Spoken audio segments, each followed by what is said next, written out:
तो कहीं ना कहीं भारतीय जनता पार्टी और नीतीश कुमार की विचारधारा मेल जोल नहीं खा रही है, जिस कारण से मुझे ऐसा लगता है कि भारतीय जनता पार्टी की अब बिहार के अंदर सरकार गिर जाएगी। नीतीश कुमार की आंखें खुल गई हैं, लेकिन मैं यही कहूंगा कि अगर वो भारतीय जनता पार्टी का साथ छोड़ेंगे और बिहार में सरकार परिवर्तन होगा तो मैं उनको यही कहूंगा कि देर आए लेकिन दुरुस्त आए। मोदी जी बहुत कहते थे कि झोला बांध लूंगा, उठा लूंगा, भाग जाऊंगा, तो बांध लीजिए झोला और देख लीजिए झोले में क्या क्या डालेंगे। चाय की केतली रखेंगे और चाय का 4 कप रखेंगे, और कौन से स्टेशन पे लगाएंगे, दिल्ली में लगाएंगे स्टेशन पे या फिर वापस गुजरात के स्टेशन पे लगाएंगे। तो मोदी जिस तरीके से सारे जगह मोदी जी का डंका बज रहा है, बीजेपी का डंका बज रहा है, तो क्या लगता है महंगाई अगर हो?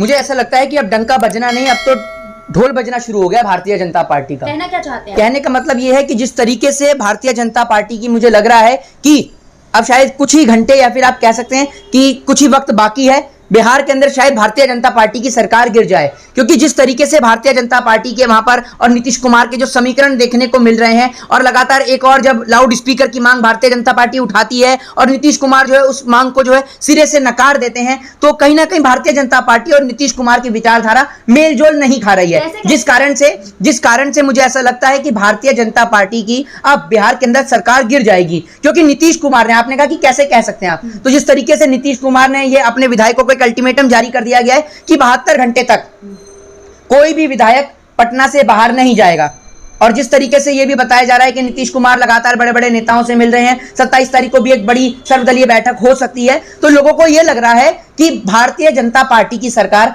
अब गिरने वाली है बिहार में। अच्छा, और नीतीश कुमार आप कहां से पूर्ण बहुमत की सरकार है? नीतीश कुमार के साथ मिलकर सरकार बनी हुई है, वीआईपी पार्टी के हम के जो हैं मुकेश सहनी, उनके साथ मिलकर बनी हुई है। अगर नीतीश कुमार समर्थन वापस करेंगे तो भारतीय जनता पार्टी की सरकार गिर चुकी है। आप कहां की बात कर रही हैं? मैं बिहार की बात कर रहा हूं मैडम, थोड़ा सा आप ध्यान दीजिए जी। नहीं, चीफ मिनिस्टर हैं, जरूर हैं, लेकिन मुझे ऐसा लगता है नीतीश कुमार के बारे में आप जानते नहीं। नीतीश कुमार को पलटू राम के नाम से ही जाना जाता है, और नीतीश कुमार जो है वो पलटने में बहुत तेजी से माहिर हैं। तो मेरे को ऐसा लग रहा है कि या तो भारतीय जनता पार्टी के साथ उनका कोई समीकरण नहीं बैठ रहा है, या फिर दूसरे आप शब्दों में कहें कि भारतीय जनता पार्टी की विचारधारा और नीतीश कुमार की विचारधारा मैच नहीं खा रही है, या फिर आज नीतीश कुमार को बढ़ते पेट्रोल और डीजल के दाम, या फिर जो एक छोटा सा बच्चा जो वायरल है उसके चलते मुझे लगता है नीतीश कुमार की आंखें खुल गई हैं।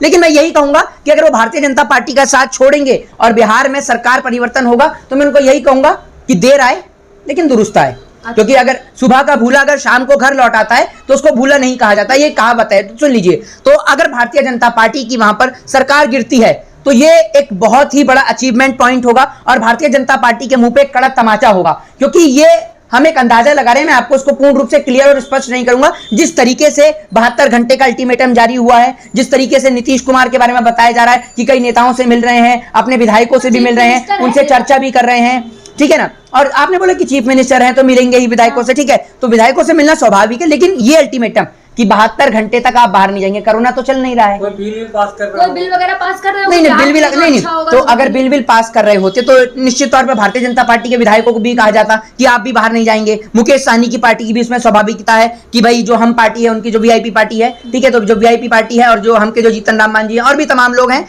जो भारतीय जनता पार्टी के समर्थन में थे या हैं, जो भी है, तो वीआईपी पार्टी के मुकेश सहनी जो उनको भी कहा जाता है कि भाई आप अपने विधायकों को बोलिए कि बाहर ना जाएं। अगर कोई बिल लागू हो रहा था और बिल लागू हो रहा था तो विधायक बाहर जाएं या आए कोई फर्क ही नहीं है।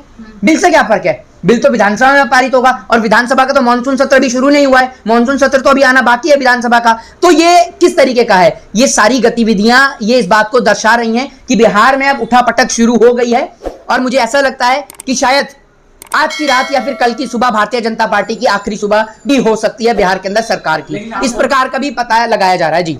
लेकिन आप बोल रहे जेडीयू का बीजेपी का विचारधारा मेल नहीं खाती जी, पहले से नहीं खाती, वो बिल्कुल भी पहले से नहीं खाती है। लेकिन यह है कि भारतीय जनता पार्टी क्या करती है, भारतीय जनता पार्टी का एक एजेंडा है, एक प्रोपोगेंडा है कि पहले भारतीय जनता पार्टी आपको तकलीफ में डालती है। मान लीजिए पहले भारतीय जनता पार्टी आपको बुखार देगी, उसके बाद वही बुखार का पैरासीटामोल भी आपको देगी कि ये लीजिए, इसको खा लीजिए। तो यही होता है राजनीति के अंदर। राजनीति में भारतीय जनता पार्टी पहले आपको सीबीआई, ईडी, रॉ के जरिए तकलीफ देगी और आपको इतना प्रेशराइज कर देगी, आपको इतना परेशान और तंग कर देगी कि आपसे कहेगी या तो आप हमारे साथ मिलकर सरकार बनाइए, नहीं तो हम आपको जेल के अंदर बंद कर देंगे। तो नीतीश कुमार जी को दिक्कत क्या है? वो खुद चीफ मिनिस्टर है वहां के।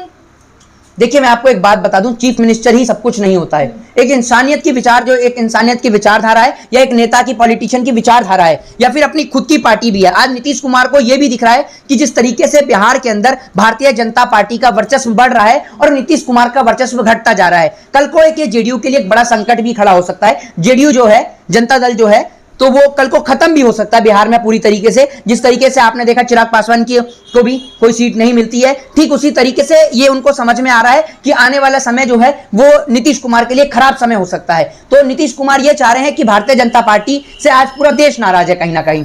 चाहे आप कश्मीर से कन्याकुमारी तक की बात कर लें, लोग भारतीय जनता पार्टी से नाराज हैं। और उसके पीछे का कारण यह है कि आप अगर इसको एक धर्म के तरीके से देखें, आप इसको एक रिलीजन तरीके से देखें, तो आपको एक अच्छा और एक सॉफ्ट कॉर्नर लगेगा कि भारतीय जनता पार्टी रिलीजन के लिए कर रही है। लेकिन अगर आप इसको एक हार्ड कॉर्नर से देखें, हार्ड कॉर्नर का मतलब है कि आप इसको महंगाई से देखें, आप इसको बेरोजगारी से देखें, आप इसको पेट्रोल और डीजल से देखें, आप इसको बिहार के नौजवानों से देखें, आप इसको बिहार के अंदर जो चीज बैन है और वही चीज होम डिलीवरी तक हो रही है उससे देखें, तो नीतीश कुमार को यह लग रहा है कि बिहार की जनता का आज भारतीय जनता पार्टी के ऊपर से भरोसा उठ रहा है। और अगर भारतीय जनता पार्टी से भरोसा उठ रहा है तो मैं भी भारतीय जनता पार्टी के साथ मिला हुआ हूं, तो मेरे ऊपर से भी भरोसा उठेगा। तो इसीलिए नीतीश कुमार जो है अब भारतीय जनता पार्टी का दामन छोड़ने की ताक में है। आपने कहा दामन छोड़ने की ताक में, लेकिन अगर जब से सरकार जो बनी है बिहार में अब बीजेपी और गठबंधन से, लेकिन उसके बाद से देखा जाए तो बिहार की एजुकेशन व्यवस्था बहुत अच्छी हुई है पहले से। देखिए ऐसा कुछ नहीं है कि बिहार की एजुकेशन व्यवस्था अच्छी हुई है। बिहार की एजुकेशन व्यवस्था की पोल इस देश के अंदर एक छोटा सा बच्चा ही खोल देता है, जो चीफ मिनिस्टर के सामने, सीएम के सामने यह बोल देता है कि मुझे सरकारी स्कूल में नहीं पढ़ना है, मुझे प्राइवेट स्कूल में पढ़ना है। वो बच्चा एक माध्यम है। न जाने उन जैसे कितनी माओं के बच्चे हैं जिन्हों को बेहतर शिक्षा नहीं मिल रही है। इस देश के अंदर गरीब के लिए शिक्षा नहीं है, गरीब के लिए स्कूल नहीं है, कुछ भी नहीं है गरीब के लिए। मैं आपको बता दूं, इस देश के अंदर गरीब होना सबसे बड़ा पाप है, दुर्भाग्य है। यह बात आज भारतीय जनता पार्टी सरकार ने दर्शा दी है। जनता के सामने आके बड़े बड़े बतौले हाँकते हैं, बड़ी बड़ी बातें करते हैं, लेकिन असल में जो आज स्कूल की कंडीशन है, सरकारी स्कूलों की जो हालत है बिहार के अंदर, और बिहार के अंदर जो शराबबंदी है, जितनी जल्दी मैं आपसे कहूंगा कि जोमेटो और स्विगी का ऑर्डर नहीं होता, उससे सुपर फास्ट तो बिहार में दारू की डिलीवरी होती है। आपने बात कही छोटे बच्चे की, लेकिन छोटे बच्चे ने एक इंटरव्यू में ये भी कहा है कि नीतीश कुमार जी पे मुझे विश्वास है। नीतीश कुमार को, मैं वही तो आपको कह रहा हूं कि नीतीश कुमार के इस विश्वास को देखते हुए कि बिहार का नौजवान, बिहार का बच्चा उन पे भरोसा कर रहा है, विश्वास कर रहा है, लेकिन शायद एडमिशन नहीं कराया गया, शायद इसी के मद्देनजर रखते हुए भारतीय जनता पार्टी का वो दामन छोड़ सकते हैं। जिस तरीके से ये अल्टीमेटम जारी हुआ है, मुझे कहीं ना कहीं ये लग रहा है, मैं इसको दावे के साथ नहीं कह रहा हूं, मैं अपनी खुद की विचारधारा, अपनी एक खुद की राय रख रहा हूं, पर्सनल राय। कोई और नई रणनीति ला रहे हो बिहार के लिए? अच्छा। अरे रणनीति जब आती है तो विधायकों को बाहर जाने से कौन मना करता है? आप किस प्रकार की पत्रकारिता की पढ़ती हैं? आपको नहीं पता, पहली बार राजनीति को देख रही हैं? कितने दिन हुए आपको पत्रकारिता करते हुए? आप क्या जानती हैं राजनीति के राह से लेकर ता तक? इसीलिए आपको बोल रहा हूं, थोड़ा राजनीति समीकरण को देखिए, पढ़िए, उसको समझिए, तब आपको कुछ फैक्ट समझ में आएंगे। और जब आप फैक्ट को समझेंगी तब आपको समझ में आएगा। और अंत में यही कहूंगा कि अब अच्छे दिन तो जनता के आएंगे और बुरे दिन भारतीय जनता पार्टी के आएंगे। तो अब आप, मोदी जी बहुत कहते थे कि झोला बांध लूंगा, उठा लूंगा, भाग जाऊंगा, तो बांध लीजिए झोला और देख लीजिए झोले में क्या क्या डालेंगे। चाय की केतली रखेंगे और चाय का 4 कप रखेंगे, और कौन से स्टेशन पे लगाएंगे? दिल्ली में लगाएंगे स्टेशन पे या फिर वापस गुजरात के स्टेशन पे लगाएंगे? तो you have to decide. Thank you. जय हिंद, जय भारत, वंदे मातरम।